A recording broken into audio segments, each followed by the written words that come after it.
পারবো না। আমি বাজার সমিতির একজন সাধারণ সদস্য, এই হিসেবে আমি কয়েকটা কথা বলবো। আজকের অনুষ্ঠানে তিনি সভাপতি করতেছেন, উনি আগে বলে গেছেন আমরা যেন বেশি না বলি ওনাদেরকে, তবে কিছু কথা না বললে আসলে হয় না। প্রথমত হলো আজকের যে সভাটা, এটা আমাদের আগে বুঝতে হবে, এখানে হলো আগের যে কমিটি, এই কমিটি দায়িত্ব হস্তান্তর করতেছে। এখানে আপনাদের ক্ষমা চাওয়া, এই চাওয়া বক্তৃতা দেওয়ার কোনো পর্ব এখানে। দ্বিতীয়ত হচ্ছে শীতটা আপনারা যখন দিচ্ছেন, শীতটা আমাদেরকে দিতে পারবে যদি আমাদের বক্তব্য নেই, আর যদি বক্তব্য না লাগে তাহলে শীত দেওয়ার দরকার। তৃতীয়ত কথা হচ্ছে এইখানে আপনার নির্বাচন একটা পরিচালনা কমিটি হবে, তারা যেন স্বচ্ছ নিরপেক্ষ হয়, তাহলে আমরা প্রভাবমুক্ত আপনারা যে মুক্ত বলতেছেন সব মুক্ত নির্বাচন সম্ভব। আরেকটা কথা হচ্ছে এই 3 বছরে এই কমিটি কোনোদিন একটা সাধারণ সভা করতে পারে না। একটা সাধারণ সভা করা উচিত ছিল, সাধারণ সভা আমাদের সাধারণ কথা চলে আসতো, তাহলে আজকে এত বিতর্কের জন্ম হতো।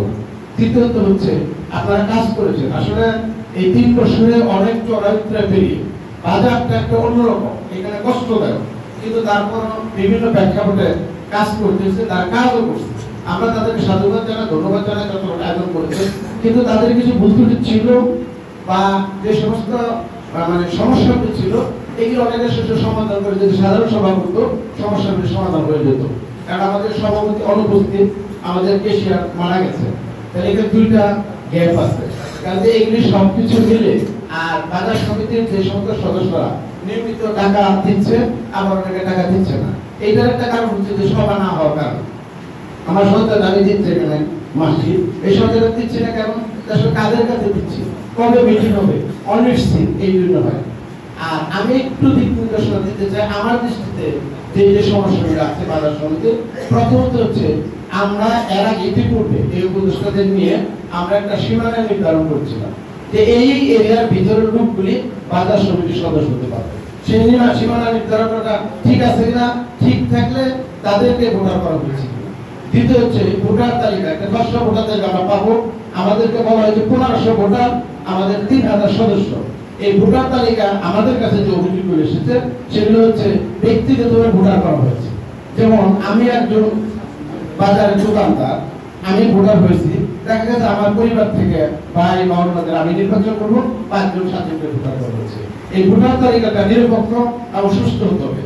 ওই তার আছে কিনা, তার আইডিয়া আছে কিনা, বা সে আসলে দোকানদার করে কিনা, আগে করলো বা এখন যদি করে থাকে অসুবিধা নেই, একজন আছে এইভাবে নিতে পারে, বা আপাতত দোকান নাই কিন্তু সে ব্যবসা এইটা নেওয়া যেতে পারে। কিন্তু নতুন করে ইতিপূর্বে যেটা হয়েছে এইগুলি যেন না হয়। আরেকটা কথা হচ্ছে আমরা সকল সদস্য যদি সহায়তা করি তাহলে একটা সুষ্ঠু নির্বাচন বাজারে সম্ভব।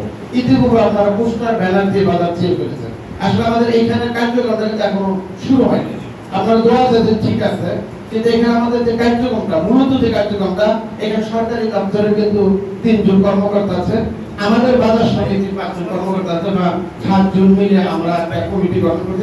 এখন আমাদের দৃষ্টি তাদের কাছে। আজকে বাজার সমিতি আমাদেরকে যে ফর্দ দিয়েছে সেই ফর্দ অনুযায়ী ওনারা সবকিছু বুঝে পেয়েছেন।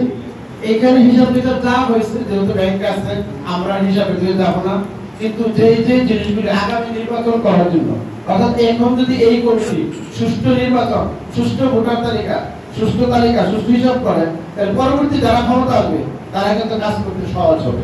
তারা বলছে একটা ধারাবাহিকতা নিয়ে আছে, আমরা এই ধারাবাহিকতাকে সম্মান জানাই, স্বাগত জানাই, কিন্তু এখানে কোনো পক্ষপাতিত্ব করে বা এখানে কিন্তু নিজের গাফিলতি করে আমাদের সমিতিটাকে নষ্ট করা যাবে না। এটা একটা ঐতিহাসিক সমিতি, সারা বাংলাদেশের আলোচিত সমিতি, এখানে অনেক সদস্য, অনেক টাকা, অনেক নিয়ম, সমবায়ের কিন্তু একটা বিধান আছে, তাদের বই করা আছে। আমরা প্রতিটা অক্ষর ধরে ধরে আমরা নিয়মের কাজ করি। কারণ এখানে মাত্র 12 জন সদস্য, 12 জন সদস্য যদি ওই বইটা পড়া ওই অনুযায়ী কাজ করে, আমাদের ইসলাম ফারুক মির্জা, সে দীর্ঘদিন ধরে নির্বাচন পরিচালনা করতেছে, তার অভিজ্ঞতা আছে। তারপর অনেকেই সমবায় সম্বন্ধে, আমাদের মধ্যে রহমান সহ অন্য জাতের সমবায় সম্বন্ধে মোটামুটি অভিজ্ঞতা আছে, তাদের আমরা সদস্য নেই, তাদের আমরা মতামত নেই, যা কাজ করবে তারা করবে, কিন্তু অন্যরা সহযোগিতা করে আমরা বাজার সমিতির একটা সুষ্ঠু নির্বাচন চাই, যেটা আমাদের প্রাণের দাবি। এবং সাধারণ সদস্যরা যারা ব্যবসা করেন তাদের যে নিরাপত্তার বিষয় আছে, এখানে প্রথম যে জিনিসটা হয়েছিল, তারা দেখা গেছে যে 20 জন বা 25 জন সিকিউরিটি এখানে নেওয়া হয়েছিল। আমি কিন্তু তাদেরকে কটাক্ষ করছি, আমি বলছি কিছু ত্রুটি, কিছু দৃষ্টি আমাদের আসছে, সেগুলো আমি শুধু ব্যাখ্যা করতে চাই আগামীর জন্য, যেন আগামী কাজগুলি করতে আমাদের সহজ হয়, সুবিধা হয়। এই জন্য আপনারা আমার কাছে ভুল বুঝবেন না যে আমরা ভুল করতেছি বা এই করতে, এটা সেটা হচ্ছে যেন আপনার প্রথমে 30 জন বা 25 জন সিকিউরিটি দিচ্ছেন, সেই সিকিউরিটিদের 10 থেকে 15-20 হাজার টাকা বেতন, সেই বেতনের কত অংশ কি করতে করলো কি করলো, এই যে আপনাদের কষ্ট হয়েছে এই বেতন গুলো পাতে, টাকা গুলো পাতে, তাহলে আসলে কতজন সিকিউরিটি লাগবে, কোথায় সেই তাদের পুষ্টিটা দিতেছেন, এগুলি যদি আপনার উপদেষ্টাদের সাথে বসে আলোচনা করা একটা সিদ্ধান্ত নেওয়া যে কতজন লাগবে এবং বাজেটটা কত, আমাদের কত আসতেছে, আমাদের ক্যাশে কিন্তু টাকা থাকতে হবে, সদস্যদের টাকার পরিমাণটা দিতে হবে, এই বিষয়গুলো দৃষ্টি রাখতে হবে। আগে অতীতের ব্যর্থতাকে দূরে ফেলে দেন, সার্থকতা থেকে পুঁজি করি আগামী যারা এই সংসদে আসবেন, আগামীতে যারা এই কমিটিতে আসবেন, তারা যেন এই পুরনো ভুলগুলি আর না হয়। কারণ ইতিপূর্বে কিন্তু আমরা অন্য কমিটির বিক্ষোভ হয়েছে বা বিভিন্ন ধরনের কথা বলতেছে, তার সাথে তারা অনেকটা ভালো করছে। এই যে আমরা চাই আগামীতে কাজগুলি, এই আজকের যে কমিটি হলো, এরা যদি সুষ্ঠুভাবে কাজগুলি করে যায়, একটা নির্বাচন কমিশন গঠন করে আর সদস্যদের তালিকা আমরা যদি ঠিক মতো ভোটটা দিয়া একটা কমিটি গঠন করতে পারি, তাহলে আগামীতে শরীরপুর বাজার উন্নয়নের দ্বার প্রান্তে টাকা প্রশাসনের সব বিষয় আমরা আমাদের একটা ধারস্থ থাকবে যে আমরা সদস্যরা, সাধারণ সদস্য তখন আমাদের অধিকার আদায় করে নিতে পারবো, আমাদের সমস্যাগুলি তুলে ধরতে পারবো।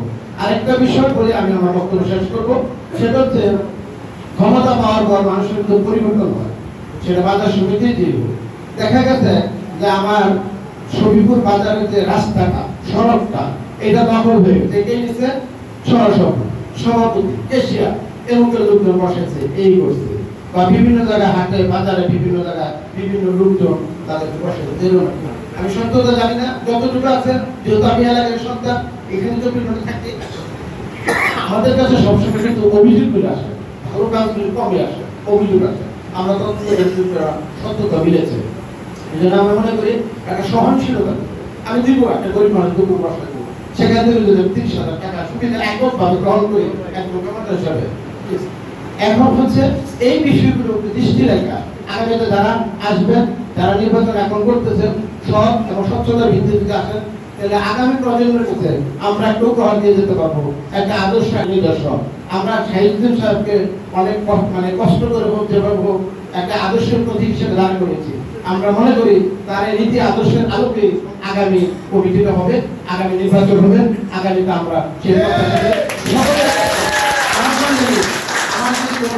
আমার কথা যদি কষ্ট থাকে আমার সুন্দর দৃষ্টিতে দেখবেন, আমি সকলের কথাগুলি বলছি, আমার কাছে 100 কথা বলে তার মাত্র 20% কথা আমি বলতে পেরেছি। তো আপনাদের সবাইকে ধন্যবাদ এবং আমাকে এখানে ঢাকার জন্য সম্মানিত করার জন্য যে সমস্ত সরকারি কর্মকর্তারা আসছেন তাদেরকে আমি ধন্যবাদ জানাই আমাদের এলাকায় আসার জন্য।